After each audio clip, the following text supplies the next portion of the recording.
Is there actual science behind gratitude journaling? One of the most simple, good habits, I suppose, that you can get into. And even if you are busy 95% of the time, and a lot of people are, admittedly, a lot of people have very busy and stressful lives, it is something that you can do to help that busyness, help that stress. But it also doesn't take that much time. It can take up 2 to 5 minutes of your day, depending on the depth and the extent of what you actually want to achieve with this gratitude journaling. Some people say that it's like a fad, that it doesn't actually work, but I think if you put your mind to it, you can genuinely be a happier person with gratitude journaling compared to if you didn't do said act of gratitude journaling. And the first scientific benefit, I suppose, of gratitude journaling is that you will have higher sleep quality, and I have definitely noticed this. If I personally like to do gratitude journaling in the evening, if you do gratitude journaling in the evening, something that you can also do is a little bit of a catharsis. 3 things that you want to get done tomorrow, and that could be write this email, it could be to get this homework done, get this video edited, whatever the hell you want to do, and it will just ease your mind so that when you're going to sleep, and when you are in fact sleeping, your brain is not trying to process how you're actually going to get that stuff done during the day, and you just say that, yeah, I'm going to get this done, I'm going to do it at this point in time, etc, etc, etc. Sometimes I even have like a calendar, Google Calendar, I use to like set my day up before I actually do it, and that can be weeks in advance. But yeah, it's a simple thing. I like to do it, and I think it definitely gives me high sleep quality, and this has been proven by science that having a little catharsis journal, as much as this is a little bit unrelated to gratitude journaling, but you can do it in the sort of same session, I suppose. I mean, 5 minutes, there's a lot of things you could technically write down about what you're grateful with and what you want to do and achieve in life and the goals that you have. It can expand, and it can be a vast sort of topic that you can write about, etc. But I think that that's something that really helps me. The second scientific benefit is that it reduces stress. During COVID, the NIH, which I think is the National Institute for Health, did an experiment to do with gratitude journaling during COVID and how that affected people's stress levels. And those who did partake in some sort of gratitude, worry journaling, etc., etc., compared to not doing it, had significantly decreased stress levels. And that was the most I suppose, potent effects of gratitude journaling. There's a strange sort of closeness between gratitude journaling and some other sort of markers of positive emotions, but decreasing stress was one of the things that there was a vast gap between doing nothing at all and actually partaking in some form of gratitude journaling. And COVID was a hugely stressful time for a lot of people. I was only a kid, so I didn't really bear the full brunt of that, and I thought I had quite a fun time during COVID. The weather was really nice.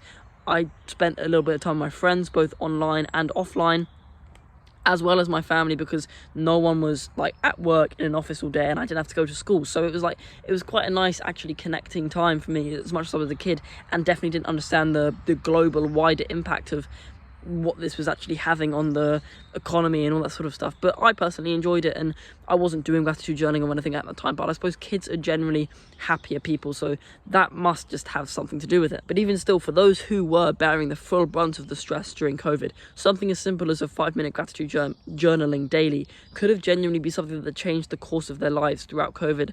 A lot of people, the lockdowns were kind of a sink or swim thing. Many people went down a bit of a trajectory and suffered a lot because of it. They didn't know how to react and adapt to the kind of environment they were in. But some people, their productivity, I suppose, their success online or anything like that absolutely soared, and I suppose it was a sink or swim thing. And I think for those people who their success soared, they would have definitely been a high proportion of those whose success soared doing gratitude journaling than those who sank that were doing gratitude journaling. There might have been only like 1% doing gratitude journaling and those who sank, but maybe like 20, 30 even percent doing gratitude journaling in some kind of form for those who swam. Now, those specific statistics aren't actually backed by any studies or anything, that's just my assumption, but as I say, the NIH and all that sort of stuff, that was proven to have decreased stress during COVID, which can be a marker in how well you were able to sink or swim, I suppose. Now, the third benefit of gratitude journaling is that it gives this kind of transcendental sense, and I don't like to call this transcendental sense happiness, because I feel like happiness is far too vague of a goal and an emotion to actually try to achieve during your life. Things are going to happen, there's going to be things in times of stress, but it's actually how you react to that and deal with that that is going to be able to make your life mostly 90% positive of the time. And I feel like this sense of having a pretty good baseline positive emotion is just known as fulfillment, and I feel like gratitude journaling is genuinely one way to achieve that. There have been times in my life where I've just felt like I've achieved this transcendental state of being where I am like radiantly positively happy. Like I genuinely feel like I'm radiating beams of positive and gratuitous emotion. It's really weird, and I really recommend feeling like that. It's almost like a high that you'd get from a drug of some kind, and you feel weird, you feel trippy or something like that.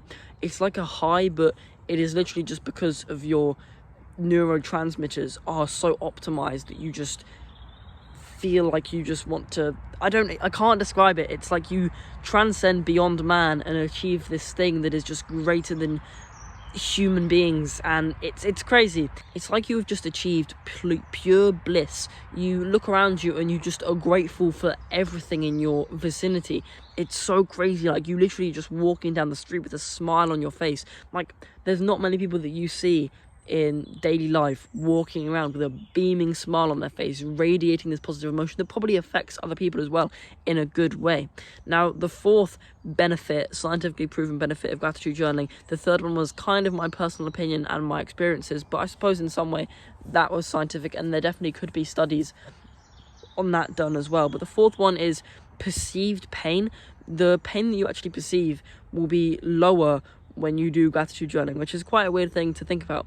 Now, I understand how this phenomenon, I suppose, happens, and I do meditation quite a lot. And one thing that it recommends you to do while you're meditating is you can get quite restless. Some things can get itchy. You can have pins and needles, but when you almost focus on the pain and you look at it from an objective point of view, it sort of starts to go away, and you start to like break down the chunks of pain into what they actually are, and it's like you can kind of tell their exact source, like where exactly on your head that headache is coming from. Like I've done that before. I've had headaches and tried to meditate, and it feels really weird to like observe the pain from like a third person point of view and to see how it feels. And eventually, as you kind of start to relax from meditation, it does eventually kind of go away.